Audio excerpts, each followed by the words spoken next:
Halo sobat, jumpa lagi di channel Hari Soro Epic. Semoga sobat dalam keadaan sehat walafiat, berlimpah berkah dan rezeki, bahagia senantiasa. Pada kesempatan kali ini saya akan mengisahkan tentang kembalinya Wangsa Rajasa. Bagi sobat yang belum subscribe, mohon tolong untuk subscribe, like, dan komen untuk mendukung perkembangan channel ini ke depannya. Terima kasih. Salam budaya. Setelah sukses merebut tahta Singasari, Jayakatwang kemudian memindahkan ibu kota kerajaan ke Daha atau Kediri. Raden Wijaya, seorang menantu Kertanegara, saat sebelum didudukinya istana Singasari oleh Jayakatwang, diberi tugas untuk memimpin pasukan menghadapi pemberontakan di Kadipaten Gelang-Gelang yang dipimpin oleh Jaran Guyang di sebelah utara kota raja. Pasukan Jaran Guyang berhasil dipukul mundur. Namun ketika ia kembali ke kota raja, ternyata telah terjadi kekacauan ditimbulkan oleh aksi prajurit Gelang-Gelang, regu pasukan kedua, yang menyerang dari sisi timur kota raja. Istana terbakar hebat. Dengan sekuat tenaga, Raden Wijaya berusaha menyelamatkan keempat putri Kertanegara dari tangan musuh. Dibantu tiga sahabatnya, yakni Sora, Nambi, dan Ronggorawe, mereka lari dari kejaran prajurit Kediri. Di desa Kudadu, Raden Wijaya bersama rombongan berlindung dari kejaran musuh. Raden Wijaya adalah seorang pangeran, putra dari Prabu Guru Dharma Siksa.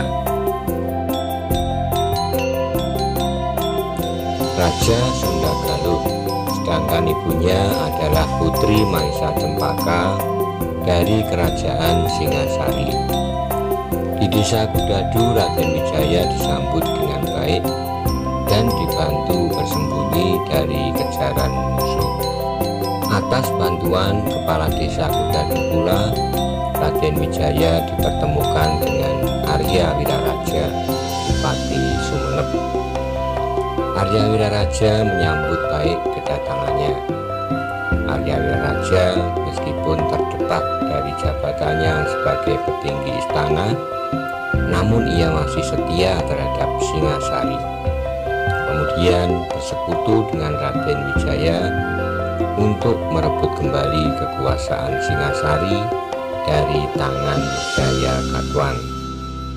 Strategi yang mereka jalankan adalah Raden Wijaya disarankan untuk berpura-pura menyerah dan mengabdi kepada Jayakatwang. Setelahnya diminta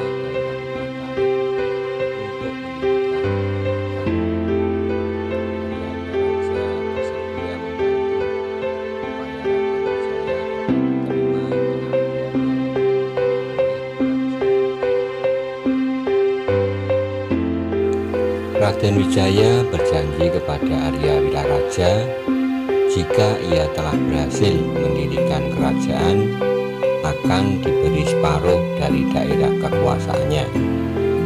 Dengan berbekal surat rekomendasi dari Arya Wiraraja, alhasil Raden Wijaya diterima pengabdiannya oleh Jayakatwang. Kemudian dengan alasan untuk membuat tempat berburu bagi Raja Jayakatwang, Raden Wijaya meminta persetujuan untuk membuka hutan tarik menjadi sebuah perdikan. Jayakatwang yang memang suka berburu pun memberi izin.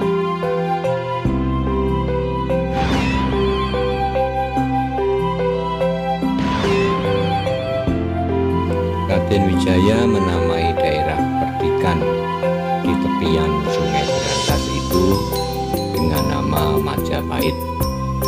Hal ini dikarenakan di area itu banyak tumbuh pohon maja yang buahnya berasa pahit. Lambat laun Majapahit berkembang menjadi daerah yang ramai didatangi pemukim baru. Sementara itu Raden Wijaya bersama Arya Wiraraja mengatur strategi untuk mematangkan rencana penyerangan ke Kediri, menghimpun kekuatan militer dengan merekrut orang-orang yang masih setia terhadap Singasari.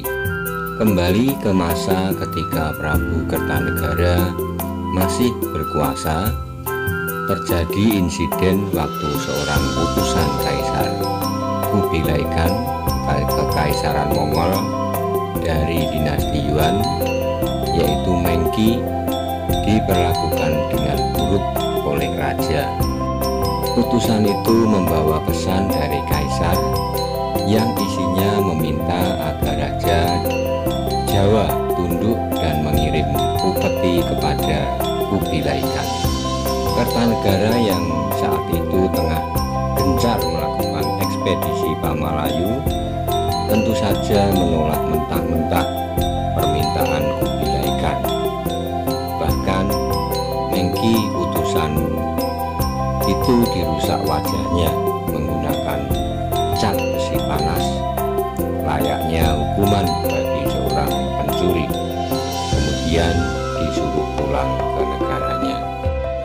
Mengetahui hal itu, Kubilai Khan sangat terkejut hingga terlontar ucapannya dengan menyebut Kertanegara sebagai orang barbar.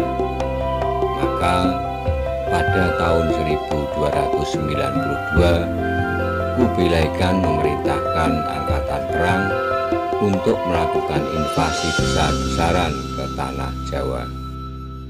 Tujuan pengerahan pasukan adalah untuk menghukum Kertanegara. Selain itu, dengan menguasai Jawa, ia beranggapan kerajaan-kerajaan kecil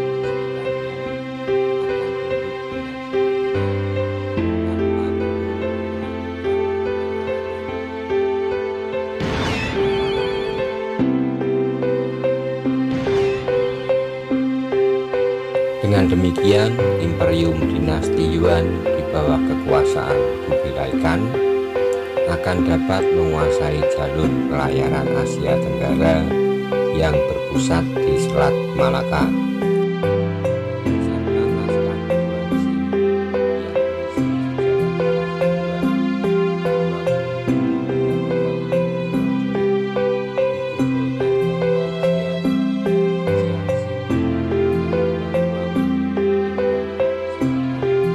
Bersama dengan 1.000 kapal serta bekal untuk 1 tahun, armada pasukan Mongol bertolak dari Guangzhou di Fujian, membelah samudera, berlayar di tengah lautan dan dengan berani mengambil rute lurus terdekat menuju Jawa, memanfaatkan angin muson timur. Pemimpinnya adalah Sibi, orang Mongol, Ikemese, orang Uighur yang berpengalaman dalam pelayaran ke luar negeri, dan Gaoxing, orang Tiongkok. Sebagian pasukan berlabuh di Pulau Karimun Jawa, sedang sebagian lagi menuju ke Pelabuhan Tuban di bawah komando Ikemese.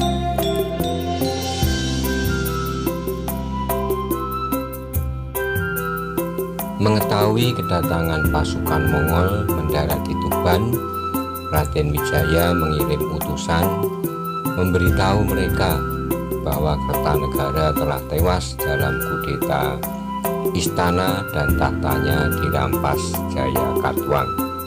Raden Wijaya berusaha mengadakan aliansi dengan mereka untuk melawan Jaya Katuang dengan menawarkan perjanjian akan tunduk pada kekuasaan Yuan dan juga menjanjikan menghadiahi 2 orang putri jika tentara mereka berhasil menghancurkan Kediri. Kesepakatan telah dicapai pada tanggal 1 Maret, semua pasukan telah berkumpul di Kalimas. Sungai ini adalah akses masuk ke Jawa. Di hulu sungai terdapat Istana Raja Tumapel atau Singasari, dan di area itu mereka memutuskan untuk bertempur. Para komandan Yuan kemudian membuat perkemahan di tepi sungai. Mereka menginstruksikan pasukan air, kavaleri, dan infanteri untuk bergerak maju bersama. Serentak berhasil menghalau pasukan penjaga. Lebih dari 100 perahu besar yang digunakan untuk memblokir sungai dapat direbut oleh pasukan Yuan. Untuk menanggulangi serangan pasukan Kediri, sebagian besar tentara ditugaskan untuk menjaga muara Kalimas. Sementara pasukan utama bergerak maju. Telik Sandi Raden Wijaya mengatakan bahwa Raja Kediri telah mengejarnya ke Majapahit. Raden Wijaya memohon pasukan Yuan untuk melindunginya karena posisi tentara Kediri tidak dapat ditentukan. Tentara Yuan kembali ke Kalimas. Setelah mendengar informasi dari Ike Mese bahwa pasukan musuh akan tiba malam itu, tentara Yuan berangkat ke Majapahit. Singkat cerita, terjadi beberapa kali pertempuran sengit antara tentara Mongol dengan Kediri yang berakhir dengan kemenangan Mongol. Jayakatwang beserta keluarganya dan para pejabat penting Kediri dapat tertangkap dan ditawan oleh tentara Mongol di sebuah benteng pertahanan.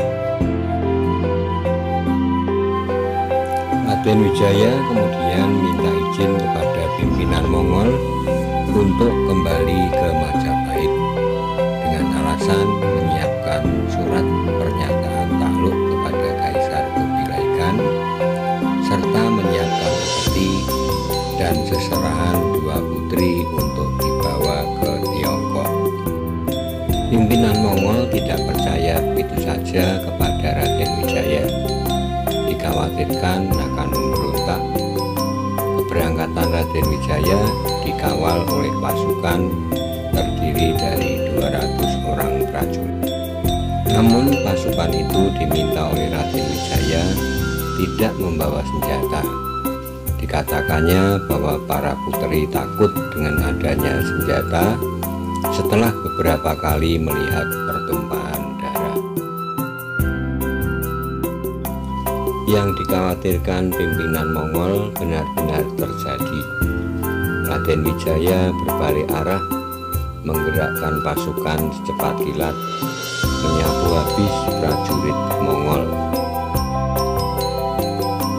Lalu kembali ke kota Raja Kediri, menyerang para prajurit Mongol yang sedang berpesta, mabuk-mabukan, merayakan kemenangannya terhadap Kediri. Tentara Mongol tak menyangka akan insiden itu.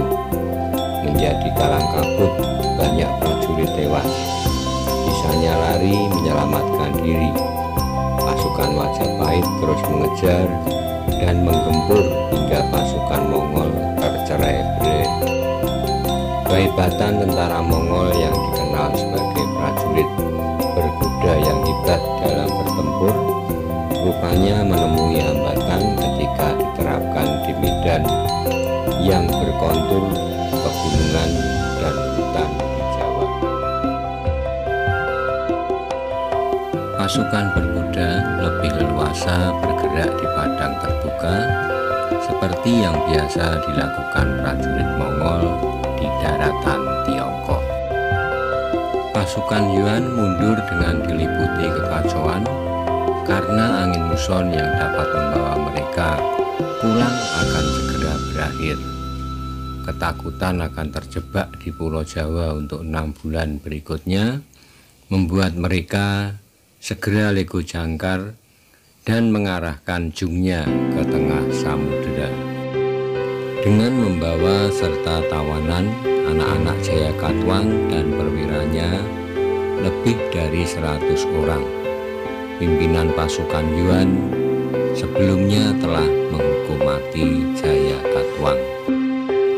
Akibat dari serangan itu, pasukan Han Utara Sibi kehilangan lebih dari 3.000 orang, sementara pasukan yang baru dibentuk kehilangan lebih banyak lagi. Diperkirakan 60% tentara Yuan terbunuh, total 12.000 hingga 18.000 orang terbunuh. Dengan jumlah orang yang ditawan tidak diketahui dan jumlah kapal hancur. Kisah sejarah ini berakhir dengan berdirinya Kerajaan Majapahit setelah Raden Wijaya berhasil melancarkan siasatnya sehingga membuat Kediri runtuh dan pasukan Yuan kabur ke negaranya.